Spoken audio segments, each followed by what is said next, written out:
मयुरी नरावार, अम्मा न्यूज मराठी बातमीपत्रामध्ये आपले स्वागत आहे। पाहूया आजच्या ठळक बातम्या। आदिलाबाद जिल्हाधिकाऱ्यांची पदोन्नती, लवकरच सहसचिवपदी बदली होणार आहे। आदिलाबादवर बर्फाची चादर, 2 दिवस थंडी वाढल्याने अडचणी।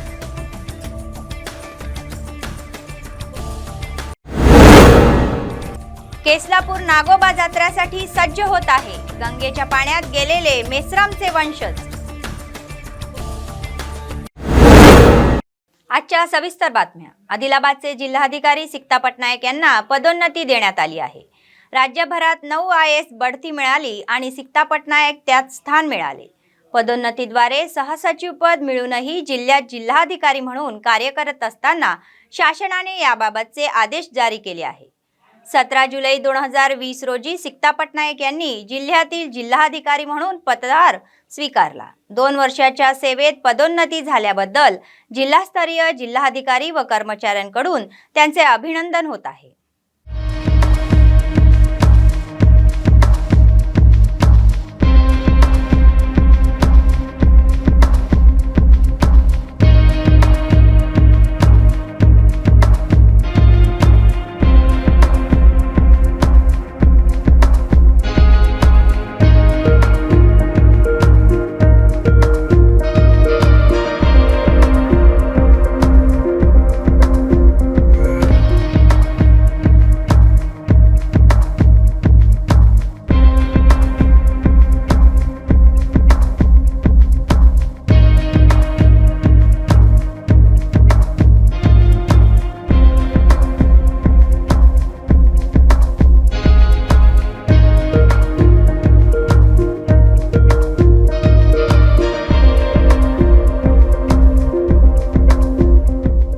केसलापूर येथे नागोबा जत्रा साजरी करून मेश्राम कुळ गंगाजली बाहेर पडले।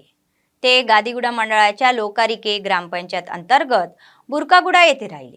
तेथे पारंपरिक पूजा अर्चा केल्यानंतर दुसऱ्या दिवशी सकाळी जेवण करून ते बोडीगुडा गावात परतले। डब्बा बी, लोकारी, जारीपुनागुडा या गावांनी फलंदाजी केली।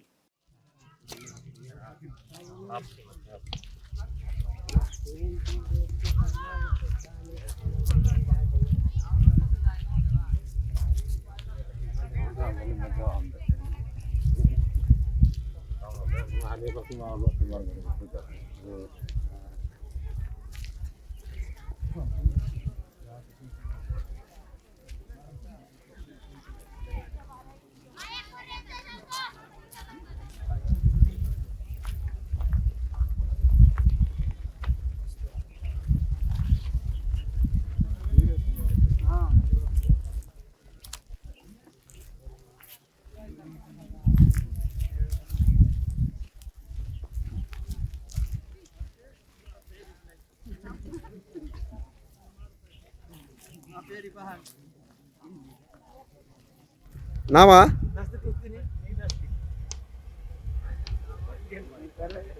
धीरे धीरे नन्नाई पर्यंत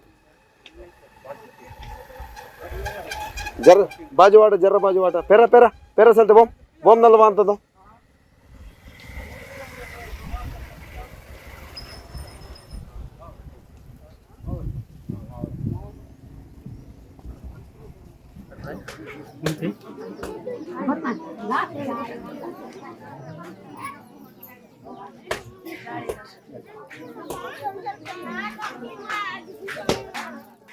आदिलाबाद बर्फाने झाकले आहे। कालपासून धुके हटले नसल्यामुळे दुपारी 12 वाजूनही सूर्य बाहेर आला नाही। यासोबतच थंड वाऱ्यामुळे जिल्ह्यातील जनता हादरली आहे।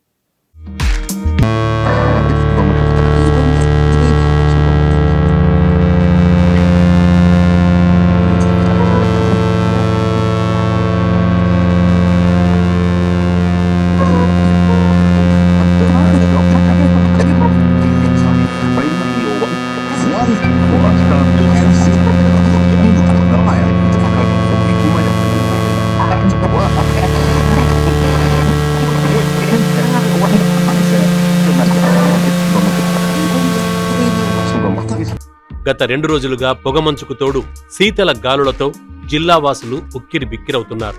చలి తట్టుకోలేక ఉదయం వేళ వాకర్స్ ఉలెన్ స్వెటర్లు, చెవుల కింది వరకు టోపీలు ధరించి వాకింగ్కు వెళ్తున్నారు. అటు ఉదయాన్నే ట్యూషన్కు వెళ్లే స్కూల్ పిల్లలు సైతం చలిని భరించలేకపోతున్నారు. ప్రజలు చలిలో బయటకు రావడానికి జంకుతున్నారు. ఇక వృద్ధులు, పిల్లలైతే అత్యవసరమైతే తప్ప బయటకు రావడం లేదు. ఉష్ణోగ్రతలు అంత భారీగా పడిపోకపోయినా పొగమంచు, అతి శీతల గాలుల వల్ల చలి విపరీతంగా పెరిగింది. నిలువెల్లా వణికించే చలిని తట్టుకోలేకపోతున్నామని ప్రజలంటున్నారు. ఎటు పోయినా కొంచెం మాకు ఇబ్బందిగా అనిపిస్తున్నది. మంచు దుప్పటిలో మేము ఒక ఢిల్లీ, కాశ్మీర్, హిమాలయ ఎక్కడైతే నార్త్ సైడ్ ఎట్లా ఉంటుందో ఆదిలాబాద్లో కూడా ఒక అందమైన వాతావరణము చలితో కప్పుకున్నటువంటి సందర్భం ఇక్కడ చూస్తూ ఉన్నాం మనం.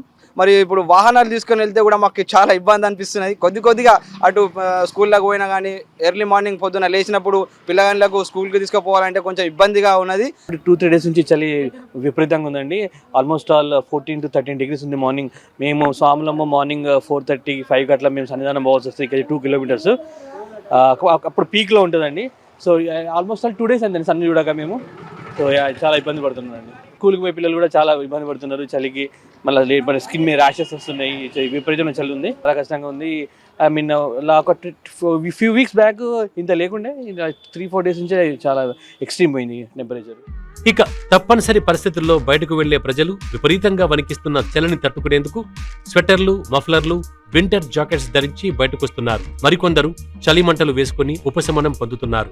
విపరీతంగా కురుస్తున్న పొగమంచు కారణంగా పంటలు పాడయ్యే అవకాశం ఉందని రైతులు అంటున్నారు. అట్లా పొగబడి పత్తులు గిత్తులు కర్రీ నష్టపో అంటే చలితో దీంతో పొగ వస్తుంది చూడు, ఆ పొగతోనే మొత్తం ఖరాబ్ అవుతుంది పత్తి, కర్రీ అవుతాయి పత్తులు. వేరే ఇట్లా సీడ్ తీరవుతుంది, మన చిక్కుడు ఎట్లా గట్లా సీడ్ వస్తుంది అట్లా ఖరాబ్ అవుతుంది.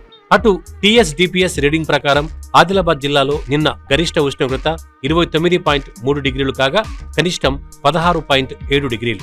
ఇవాళ ఉదయం 8:30 వరకు గరిష్ట ఉష్ణోగ్రత 28 డిగ్రీలుగా నమోదు కాగా కనిష్ట ఉష్ణోగ్రత 17.2 డిగ్రీలుగా నమోదైంది. గతంలో తలెత్తిన తుపాన్ల కారణంగా ప్రస్తుతం పొగమంచు కురుస్తోందని, అతి శీతల గాలులు కూడా వాటి ప్రభావమేనని ఆదిలాబాద్ వ్యవసాయ పరిశోధన స్థానం శాస్త్రవేత్త డాక్టర్ శ్రీధర్ చౌహాన్ అన్నారు. రాష్ట్ర వాతావరణ విభాగం సూచన మేరకు ఆదిలాబాద్ జిల్లాలో మరో 3 నుండి 4 రోజుల పాటు ఆకాశం మేఘావృతమయ్యే ఉంటుందని, రాత్రిళ్లు పొగమంచు కురిసి ఉష్ణోగ్రతలు పడిపోయే అవకాశం ఉందని తెలిపారు. తెలంగాణ రాష్ట్రంలో ముఖ్యంగా ఆదిలాబాద్ జిల్లాలో రాబోయే 3 నుంచి 4 రోజుల పాటు ఆకాశము మేఘావృతమై ఉంటుంది. రాత్రి వేళలో కొంత పొగమంచు ఏర్పడి రాత్రి ఉష్ణోగ్రతలు కూడా గణనీయంగా పడిపోయే అవకాశం ఉన్నట్టు వాళ్ళు చెప్పడం జరిగింది. ఇది ప్రత్యక్షంగా గత 2-3 రోజులుగా మనం చూస్తున్నాం కూడా. అయితే ఈ చలి ప్రభావము అనేది అంటే గత 30-40 సంవత్సరాల రికార్డు మనం తీసుకుంటా ఉంటే ఆదిలాబాద్ జిల్లాలో, అంటే ఉమ్మడి ఆదిలాబాద్ జిల్లాలో అక్టోబర్ మాసం నుంచి శీతల గాలులు అనేది మనకి రావడం జరుగుతూ ఉంటుంది. నవంబరులో చలి ఉధృత కొంత పెరిగి డిసెంబరు 2వ పక్షం నుంచి జనవరి 1వ పక్షం దాకా అత్యంత శీతల సమయం మనకిది. రాత్రి ఉష్ణోగ్రతలు 9 నుంచి 10 డిగ్రీల మధ్యలో ఎక్కువగా నమోదయ్యే అవకాశం ఉంటుంది. కొన్నిసార్లు మనకి 3 నుంచి 4 డిగ్రీల మధ్యలో కూడా జిల్లాలో నమోదైన దాఖలాలు ఉన్నాయి. చాలామంది రైతులు అనుకోవడం ఏంటంటే ఇప్పుడెందుకు ఈ రకంగా తయారైందా అనే దానికి ప్రధానమైన రీజను ఆ సమయంలో జరిగిన డిస్టర్బెన్స్ వల్ల మనం దానిని ఎక్స్పీరియన్స్ కాలేకపోయినాము. ఇప్పుడు మనం ఎక్స్పీరియన్స్ అవుతా ఉన్నాం. సో ఇది అంటే ప్రతి సంవత్సరం జరిగే అంటే నార్మల్ టెండెన్సీనే ఇది. సో దీనికి బంగాళాఖాతంలో కానీ అరేబియా మహాసముద్రంలో ఏర్పడ్డ ఏ పరిస్థితులు కూడా దీనికి రీజన్ అయితే ఏం కావు. మరోవైపు పొగమంచు, శీతల గాలుల వల్ల పలు పంటలను చీడపీడలు ఆశించే అవకాశం ఉందని, రైతులు పురుగు మందులు వాడి నివారణ చర్యలు చేపట్టాలని డాక్టర్ శ్రీధర్ సూచించారు. చీడపీడల నివారణకు ఏ పంటకు ఏ మందు ఎంత మోతాదులో వాడాలో ఆయన విపులంగా వివరించారు. అయితే ఈ శీతల గాలుల ప్రభావం వల్ల జిల్లాలో సాగు చేసుకుంటున్న ప్రధానమైన పంటలలో తీసుకుంటే సోయాబీన్ అడుగున మనకి శనగ పంట ప్రధానంగా ఉంటుంది. సో ఈ శనగ పచ్చ పురుగుని తట్టుకోవడానికి లేదా నివారించడానికి మనకి 2-3 రకాల మందులు ఉన్నాయి మార్కెట్లో. అందులో ముఖ్యంగా ఇమామెక్టిన్ బెంజైట్ అనే మందు ఎకరానికి 100 గ్రాముల దాకా వాడుకోవడము, లేదా కొరాజిన్ అనే మందు ఎకరానికి 60 మిల్లీలీటర్లు వాడుకోవడము, లేదా నోవాల్యూరాన్ అనే మందు ఎకరానికి 200 మిల్లీలీటర్లు వాడుకోవడము. దీనివల్ల ఈ ప్రధానమైన చీడపీడలను మనం అరికట్టవచ్చు. తర్వాత రోగాల విషయానికి వస్తే ముఖ్యంగా ముందస్తు జాగ్రత్తగా ఏదైనా ఒక సిస్టమిక్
येत्या महिन्याच्या 7 ते 14 तारखेपर्यंत विशेष बस सेवा चालवणार आहे, जेणेकरून त्यांना सणासाठी त्यांच्या गावी जाता येईल. त्यांनी RTC बसमधून प्रवास करून सुरक्षितपणे त्यांच्या गंतव्यस्थानी पोहोचण्याची आणि RTCचे आदर करण्याची विनंती केली.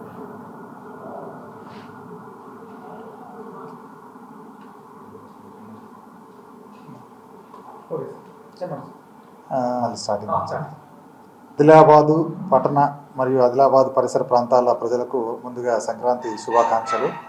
ఈసారి TSRTC ఆధ్వర్యంలో ఈ సంక్రాంతి పండుగ సందర్భంగా హైదరాబాద్ నుంచి ఆదిలాబాద్కి, అదేవిధంగా మరి హైదరాబాద్ నుంచి నిర్మల్, మంచిర్యాల, ఆసిఫాబాద్ ప్రాంతాలకి ప్రత్యేక బస్సులు మనం తిప్పడం జరుగుతూ ఉంది. ఈసారి అంటే 7th సాటర్డే నుంచి మనము 13th వరకు మనం ఈ బస్సెస్ ప్రత్యేక బస్సులు తిప్పడం జరుగుతుంది. ప్రతిరోజు తిరిగేటువంటి ఈ షెడ్యూల్ సర్వీసెస్కి అదనంగా మనం ఈసారి సుమారుగా 236 బస్సులు ప్లాన్ చేశాం. ముఖ్యంగా ఆదిలాబాదు, నిర్మల్ మరియు మంచిర్యాల, ఆసిఫాబాద్ ప్రాంతాలకు.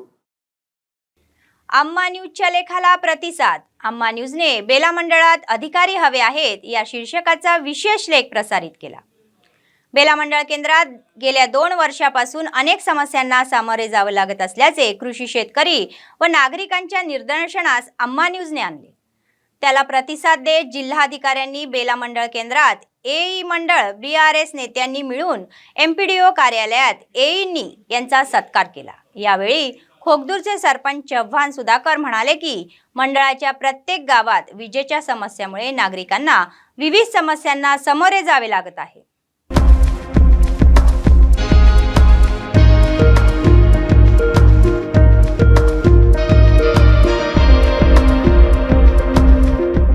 వేల మండలానికి కొత్తగా వచ్చినటువంటి కరెంట్ ఏఈ సార్ గారికి ప్రత్యేక శుభాభివందనాలు. అంటే ఎట్లుంది సార్, మా మండలానికి వచ్చే ప్రతి అధికారి రాగానే ఏదో బేల చాలా దూరం ఉంది, బ్యాక్వర్డ్ ఉంది అని వస్తారు, కానీ వెళ్ళేటప్పుడు మాత్రం బేలనే కావాలన్న ఉద్దేశం మీలో ఉండేలా ప్రజలు, అంటే ఇక్కడ జనం అట్లా ఉంది కాబట్టి మీరు ప్రత్యేకంగా మా మండలానికి మా మండలం తీసుకున్నందుకు మీకు ప్రత్యేక ధన్యవాదాలు. इलेक्ट्रिक डिपार्टमेंट में यही नहीं था, बहुत सारे काम पेंडिंग थे और आज हमारे बेला मंडल में यही आने से हमारे सरपंच, हर विलेज के सरपंच खुश हो गए. कारण ये हमारे हर जनरल बॉडी में हमारा जो एक भैंस थी वो करंट के बारे में थी और प्रॉब्लम हमारे हर विलेज में सरपंच को प्रॉब्लम वही था.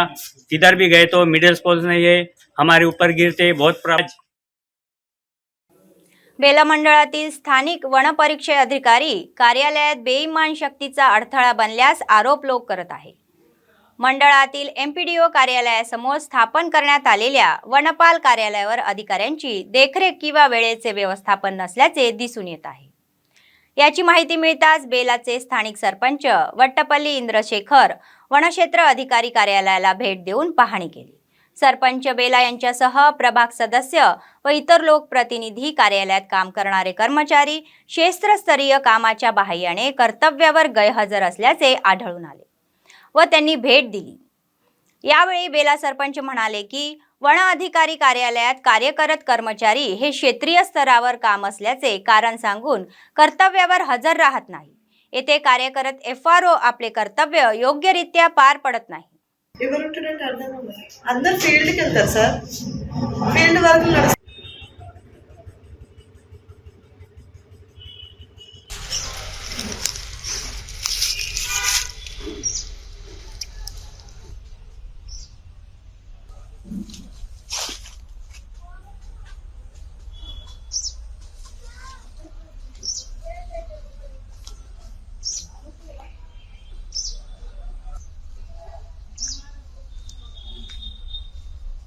మా దృష్టికి ఏమొచ్చిందంటే ఫారెస్ట్ ఆఫీస్లో చెట్లు మొక్కలు ఏదైతే మరి పెంచుతున్నారో ఆ మొక్కలు పెరగకుండా చెట్లు ఎండిపోతున్నాయి.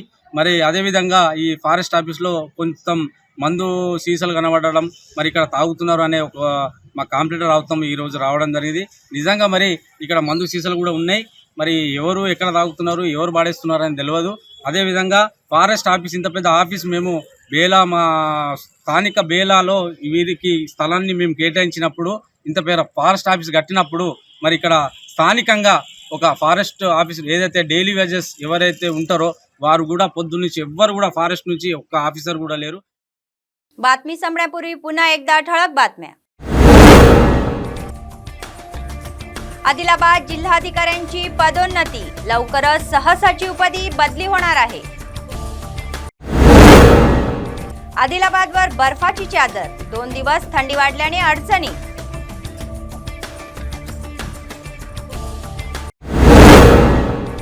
केसलापूर नागोबा जत्रेसाठी सज्ज होत आहे. गंगेच्या पाण्यात गेलेले मेसरामचे वंशज. या होत्या आजच्या बातम्या. पुढच्या बातमीपत्रात पुन्हा भेटूया. तोपर्यंत पाहत रहा अम्मा न्यूज, सत्तेसाठी जनतेसाठी.